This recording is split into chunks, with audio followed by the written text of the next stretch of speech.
Manchester is the place where things happen. Manchester has traditionally been famous for exporting ideas across the world that have changed the planet. The Industrial Revolution started actually right here in Manchester. So the first mechanised mills in the world anywhere were here in Manchester in a place called Ancoats. Manchester was the first place that unionism exploded. Manchester was the place that communism was invented. Manchester was the place where votes for women was pioneered. So it's a city that has traditionally really valued freedom, really valued the rights of the weak and oppressed.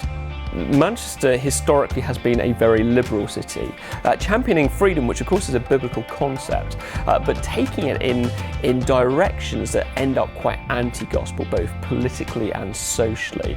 It has no history of revival, which is different to all sorts of other towns and cities right across the UK. If you walk around Manchester, you won't find chapels or churches or spires or anything like that. This is a place where anything goes, that you are free to express yourself with complete liberty without any form of restriction, which means if you've got a message about a God who is particularly designed for how we should live, the implications of what it means to follow Christ can be really difficult for people to not just hear restriction, restriction, restriction.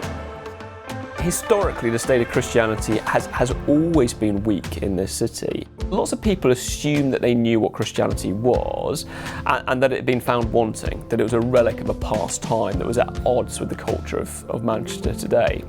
We're now seeing a generation come in, both those born in Manchester and those coming from outside, who are totally biblically illiterate. That means they don't know anything about the good news of the gospel. It also means they don't have any baggage that stops them looking into it. So one of the things we're increasingly finding is a new openness to hear what Christians believe, because people just don't have a clue what it is. When it comes to need though, I want to put it like this. There have been times over the life of City Church where we've had to have a waiting list of non-Christians, where people who've said, look, we want to know more about Jesus, and we've had to say, look, we want to tell you about him. We're completely snowed under right now. We will get to you as quickly as possible. Please be patient.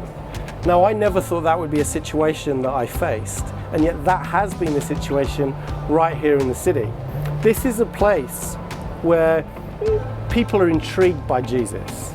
They're curious about the gospel, which means actually, if we had more harvesters out in the field, gospel conversations would be just aplenty. And we could multiply those upon conversations with more enthusiastic trained workers coming into this city seeking to engage the people here with Christ.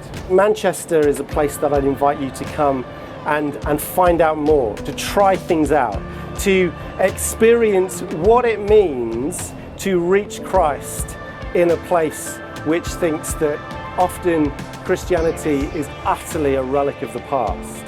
I want to challenge you that the experience of being here, only even for a placement, whether it's a summer or 2 years, is one that will change your character.